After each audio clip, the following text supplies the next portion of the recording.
it kind of hurt my feelings a little bit. And, but I didn't let it show, and I kept on going. I was doing my thing. And shortly thereafter, Dr. Danny Sava, I was talking with him about it, and he goes, well, Bill, I'm going to need a new recruiter for the NISC 2 contract, the NORAD Integrated Space Support contract up to Colorado Springs. And he gave me that opportunity and said, Bill, I want you to come recruit. I want you to be my main recruiter up here. And so that's when I learned that it's not transactional. It's all about relationships. I told you that story to tell you this one. I worked for Dr. Danny for a little while. I loved working for Dr. Danny. And there was someone who I helped transition out of the military through one of the networking events.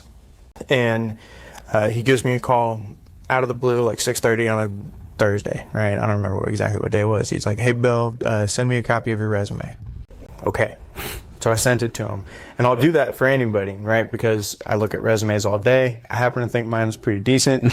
But if you ever want to copy format or content from my resume, yeah, that's what it's there for. So I just figured he needed it for some reason.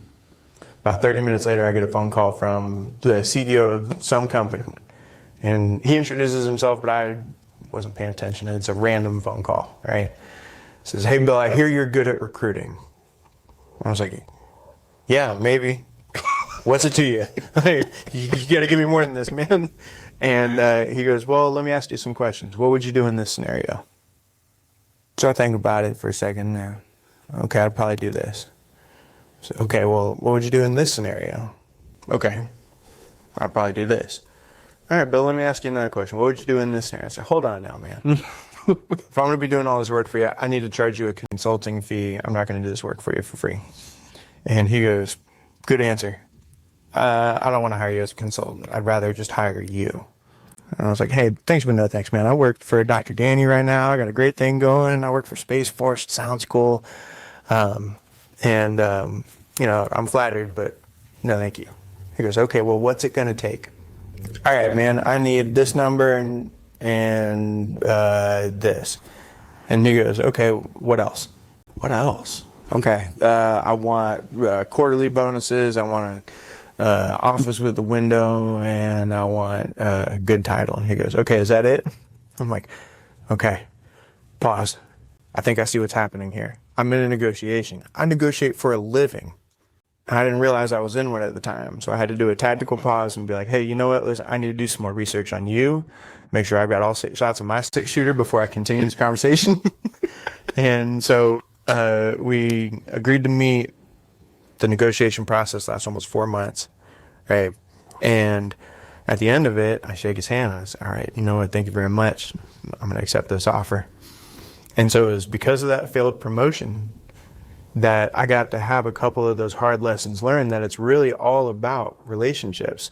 And so you asked me, how did I get to a point of a CPO? It was because I was able to build on those relationships. And through the negotiation process, I built a relationship with who was going to be my future boss. And I asked him those same questions. Hey, what do you want out of this position? I know you have an idea of it, but I need you to verbalize it so I can tell you whether or not I can do these things. And throughout that time, I figured out what he wanted, and I built that relationship with him over time. And now, almost 4 years later, here I am. 4 months. Oh, 4 years and then 4 months. 4 months of negotiation. Yeah. Right. Is it negotiating, or is it really building a relationship with one another to understand what each other needs and what they want? Yes. So what you got taught, how Bo taught you, it got what is called, you ever play Uno? It was a reverse. Yeah, absolutely. Reverse again. And I would just keep playing that same card over again. Right. And so when he cared about you, sorry to interrupt, when he cared about you, you felt appreciated. Oh my goodness. Okay. Mm-hmm. Just like you do for everybody else. He did that for you. He made you actually think about what do you want? And it's that same question that always keeps popping up in my life. And it's funny how the answer will change from time to time. What do you want to do? That's a hard question to answer, right? I mean, yeah, I want to do this, that, and the other, but what do you want to do for your career? What do you want to do for yourself? What do you want to do for this? And I specifically leave it as an open-ended question. Because if I ask too pointed of a question, I'm going to get too pointed of an answer. And you don't really get to know somebody unless you ask those broad questions and allow them to choose their own path on how to eventually get to that endpoint. And if that endpoint matches up with with the job that I'm trying to fill, then great. We've got a good relationship and we can move forward. But if the answer to what do you want to do isn't the opportunity that I have, it's my responsibility to tell that person, hey, I'm going to build a relationship with you, but I can't hire you. Let's see if I know somebody in the industry who can hire you. And and you'd be surprised about how many people I may meet now and may never actually get a chance to work with them until 4, 5, 6 years later.